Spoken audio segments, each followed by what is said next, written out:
5 seconds to go.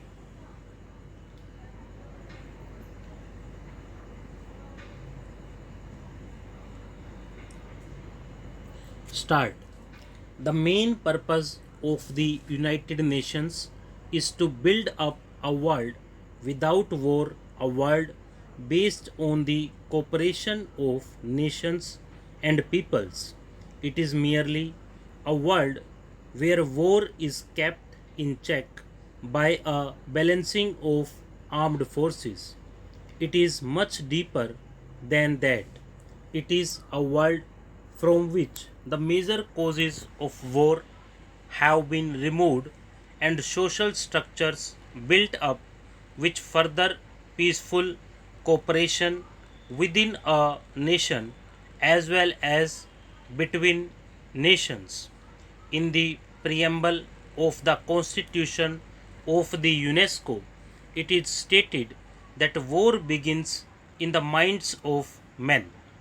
That is essentially true, and ultimately, it is necessary to bring about the change in our minds and to remove fears and apprehensions, hatreds, and suspicion.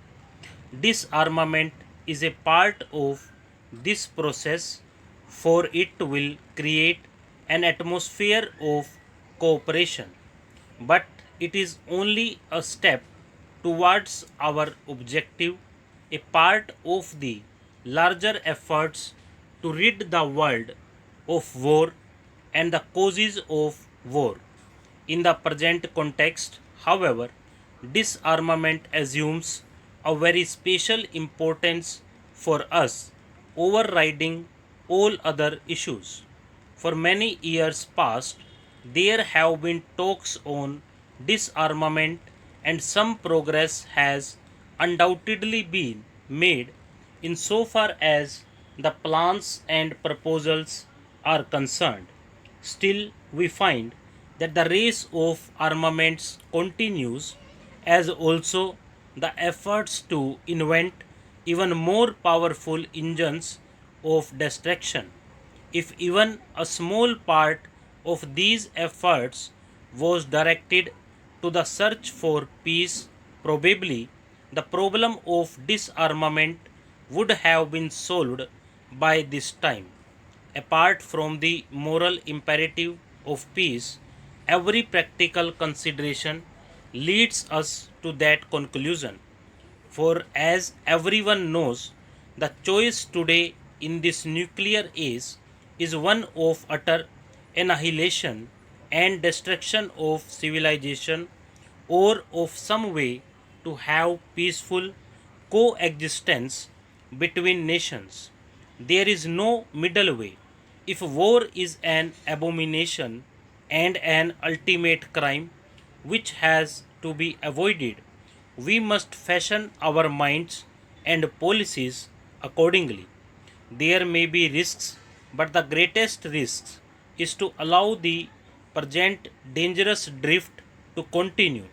In order to achieve peace, we have to develop a climate of peace and tolerance, and to avoid speech and action which tend to increase fear and hatred.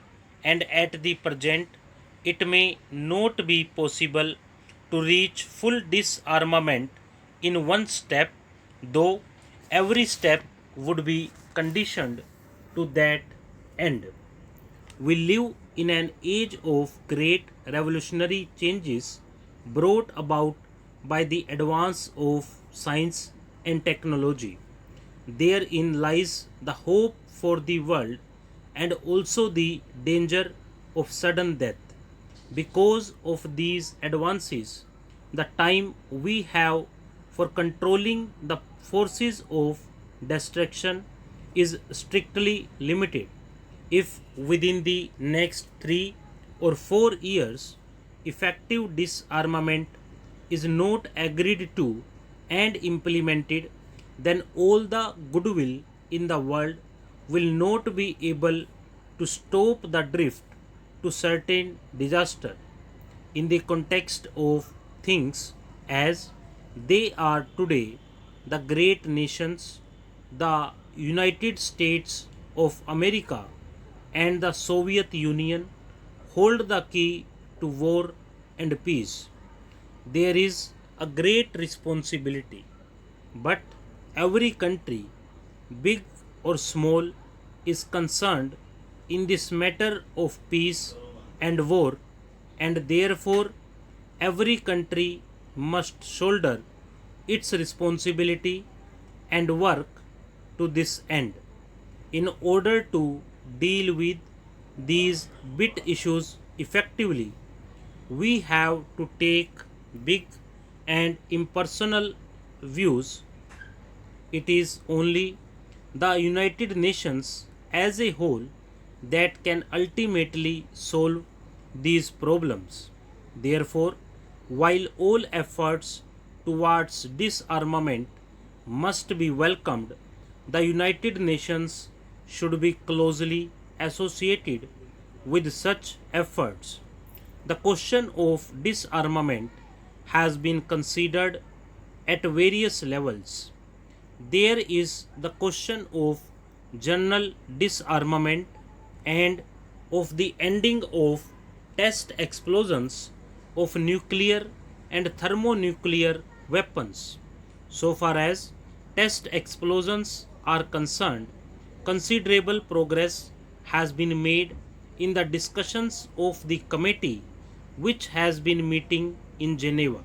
Indeed, it would appear that an agreement has been reached on many basic issues, and only a little more effort is needed to complete this agreement. I suggest that a final agreement on this subject should be reached as early as possible. This is not, strictly speaking, disarmament, but undoubtedly any such agreement will bring a large measure of relief to the world. Disarmament must include the prohibition of the manufacture, storage, and use of weapons of mass destruction, as well as the progressive limitation of conventional weapons. It is admitted that this armament should take place in such stages as to maintain broadly the balance of armed power. It is only on this basis that success can be achieved and this pervading sense of fear countered. It must also be clearly understood that disarmament and machinery for control must go together, and neither of these can be taken up singly. And now a proposal has been made that the question of disarmament should be referred to a committee of experts. In fact, experts have been considering this matter during the past years, and we have had the advantage of their views. Stop.